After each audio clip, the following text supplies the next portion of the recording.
Tubalamusizza nnyo mwenna. Tuli wano Omulangira Wasajja ne olukiiko ne baminisita n'omukubiriza w'olukiiko n'ab'akakiiko akafuzi ak'olukiiko lw'abataka. Era ekiwandiiko kino kiva mu nsisinkano ey'enjawulo wakati waffe ab'emirundi esatu. Olunaku lwa leero nga 18 Ssebaaseka 2024 wabaddewo ensisinkano ey'enjawulo mu Bulange Mmengo wakati wa Katikkiro wa Buganda nze ayogera nammwe ne baminisita Omulangira David Kintu Wassajja n'akakiiko akafuzi ak'olukiiko lw'abataka b'obusolya. Ensisinkano eno ebadde ya nkizo era abagyetabyemu bakkaanyiza okuyisa ekikolwa kino okumanyisa abantu bonna ku nsonga enkulu ekwata ku Ssaabasajja Kabaka ensangi zino.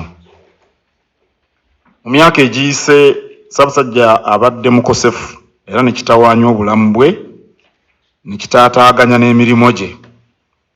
Era mu myaka egiyise Ssaabasajja afunye obujjanjabi okuva mu basawo abakugu wano mu Uganda ne mu mawanga amalala ag'ebweru.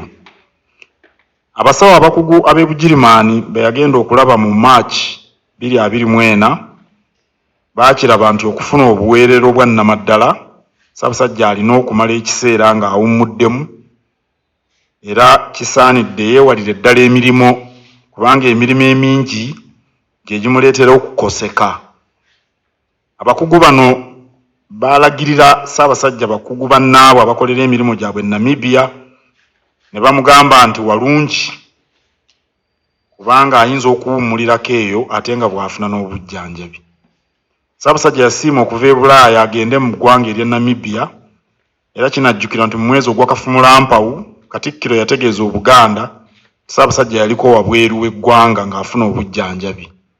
Ne we twogerera kati Ssaabasajja akyali Namibia mu mikono gy'abakugu.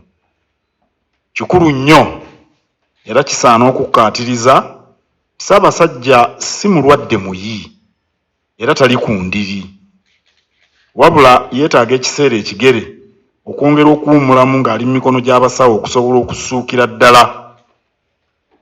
Nga bwe twongera essaala tukakasa nti kisaanidde Obuganda bumanye nti ensonga z'obulamu bwa Ssaabasajja zikolebwako bulungi era mu ngeri ey'ekikugu ddala. Amawulire amatongole agakwata ku bulamu bwa Ssaabasajja Kabaka gava wa Katikkiro. Tusaanye tujjukire nti Ssaabasajja ye kitaffe era okukira ku bantu abalala bonna Ssaabasajja talingirizibwa.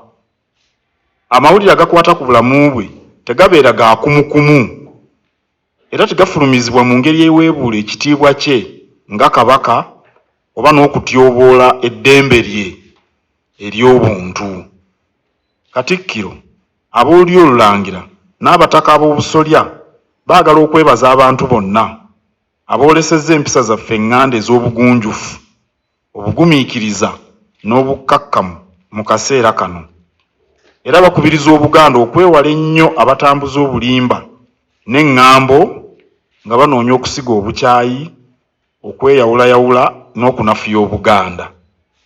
Ssaabasajja ajja kudda ku butaka ng'obudde bwe obw'okudda butuuse.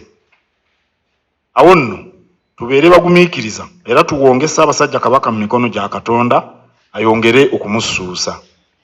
Tuwongere okukuuma, okunyweza n'okwolesa obumu n'omwoyo gwa Buganda ogutafa. Awangaale Ayi Ssaabasajja Kabaka.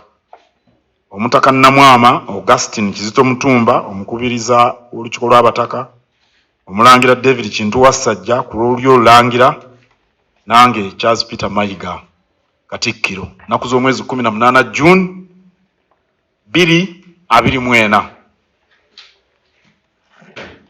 Olukuŋŋaana luwedde. Tewali kya Luzungu, kakati mugenda tulaga obukugu. Katikkiro tayinza kwogera Luzungu ali ne bajjajja. Ayogera Luganda lwokka. Kati tulinze Katumba tulabe obukugu bw'anaayolesa mu kuteeka ekiwandiiko kino mu Lungereza naye nga kigenda kubaweebwa